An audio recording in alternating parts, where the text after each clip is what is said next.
Good morning from Bali, everyone. It's Hanifa Menon from hearthealthbrainhealth.com, encouraging healthy grieving and mindful actions.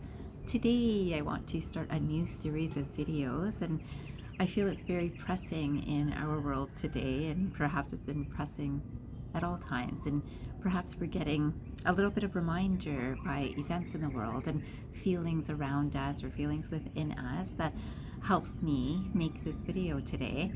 Again, I'm going to be starting a whole new series about this, and for this beginning video, I want to talk about mental health and transmutation. Now, some people might know the term transmutation. Other people might understand the term alchemy, and alchemy being a very old word, which is often used today too in some circles. And then there's transmutation, who I think is used a little bit more regularly, yet many people might still not know this word. And this word literally means the action of changing or the state of being changed into another form. The action of changing or the state of being changed into another form.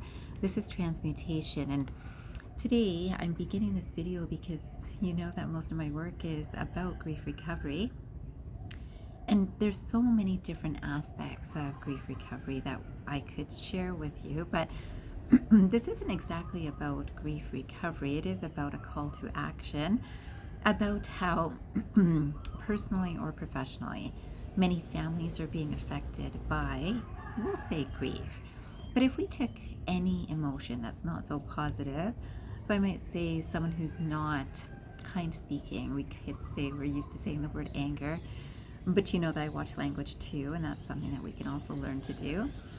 But there's also this awareness that after we go through something, if someone is really angry, let's say something happens, some action is taken when someone is really angry. Let's say someone throws a glass at a window and the glass breaks, and maybe the window does too. So there's a consequence to something not so positive, and we know cause and effect happen for even good things. I can do something good and something happens from that too.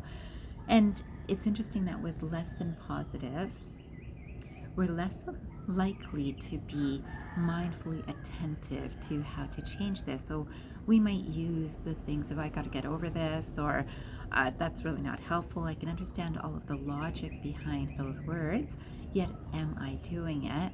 And this is what we might be noticing in society, that people are often looking for, and you know, I made a video about loopholes recently, about looking for loopholes, that I don't need to because this. And what are the reasons?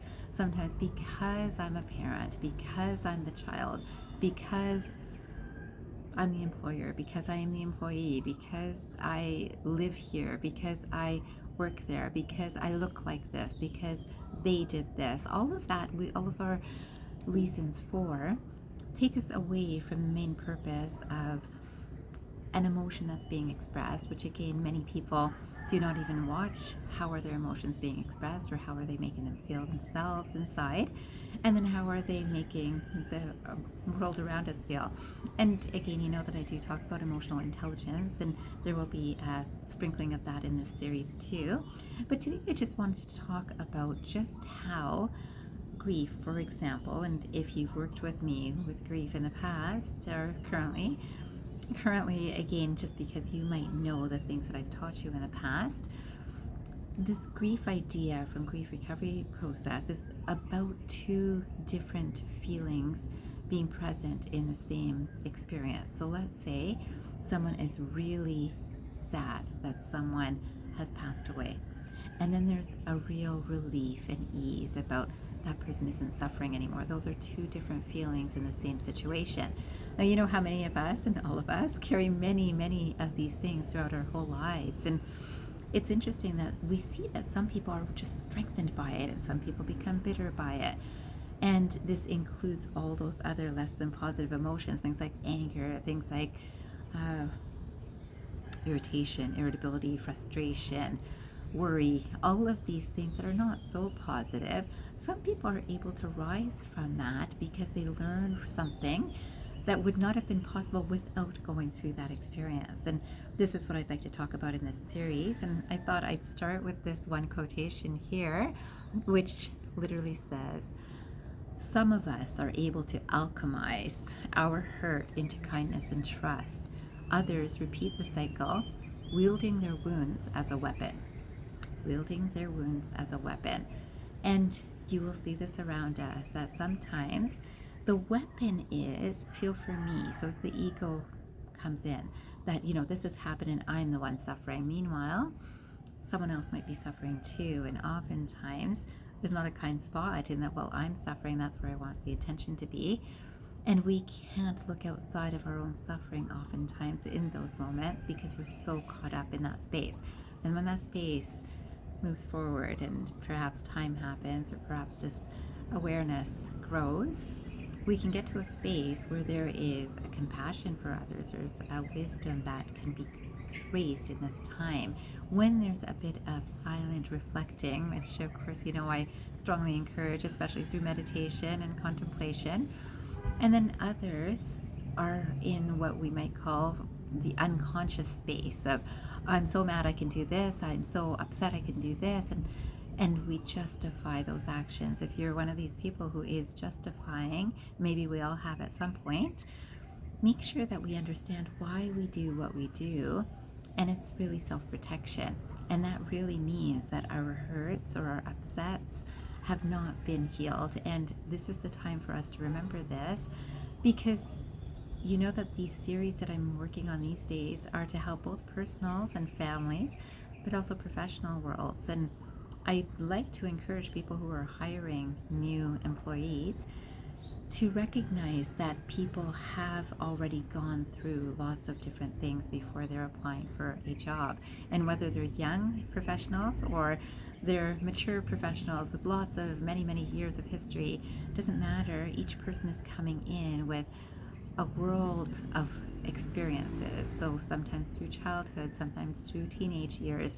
And so they come in with various emotions. And if companies could start looking at the fact that, yes, this is what we're working with, we have become a lot of a fragmented society, which is very much about, it's all about me, take care of me. And if we do this more collectively, to recognize that an entire school can help its students by learning this early as they're starting the school year. This doesn't mean just a 1-hour lecture. This means it's significant intention that we know that people are wounded before they're starting here, and we're going to help them for some length of time to strengthen them as they go through their schooling. Then, when we look at people leaving a job, for example, could be that time that, listen, it took significant experience in your life. So perhaps a family member is suffering, or perhaps they're frustrated with the workplace. Either way, it's an emotional experience, and grief recovery would call it a grief or loss, either way.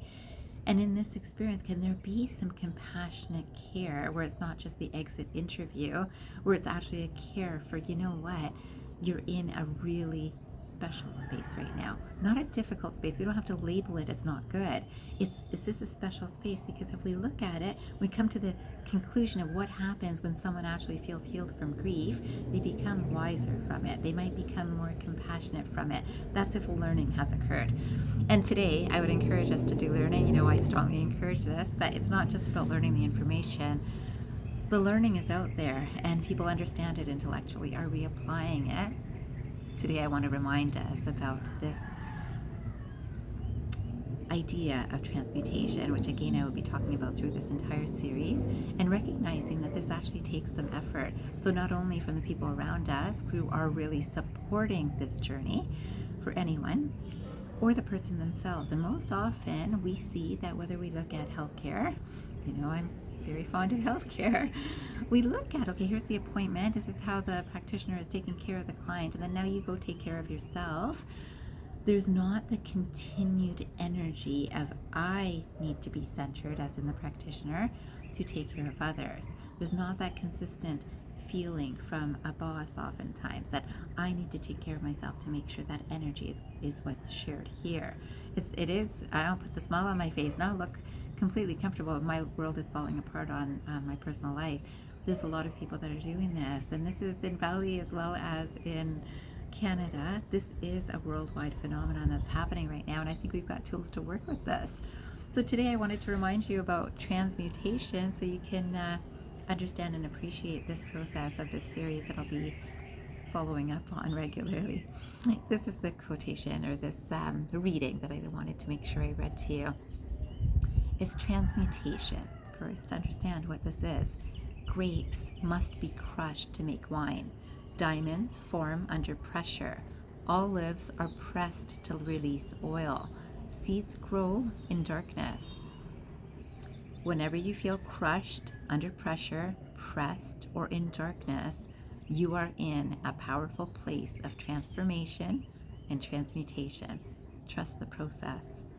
And boy, do I believe this. So this, again, recognizing that when you've got an employee coming to you that has gone through significant life experiences that might be really affected and feeling crushed by the pressures of other things that are happening, or even within an office, recognizing with compassion, recognize that that person is in such a beautiful space of transmutation. Give them the courage and the confidence, even as they're working through that time in the company, outside of the company, their movement ahead, and in families. Everyone is losing someone. I do know that I'm today aware that my uncle has, one of my uncles has recently passed away, very recently, and his funeral is happening, I believe, almost currently. And in this, it's another reminder of me that my brother's passing helped move my direction in this way. Even still, that passing happened many, many years ago, and it's taken consistent effort to make wine from this crushed grape. Whichever way, I still feel like wine. No, I don't drink wine. Too much information.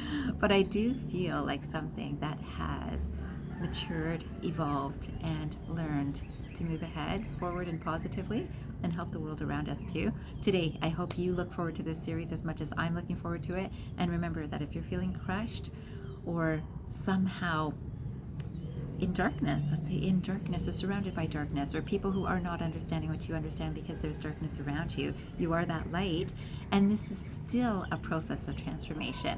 Today, I wish you some reflective time about this transmutation process and transformation process, and the fact that it happens from times that are not so easy. I wish you a fabulous day or night ahead, and I hope you remember, transform your mind and transform your life.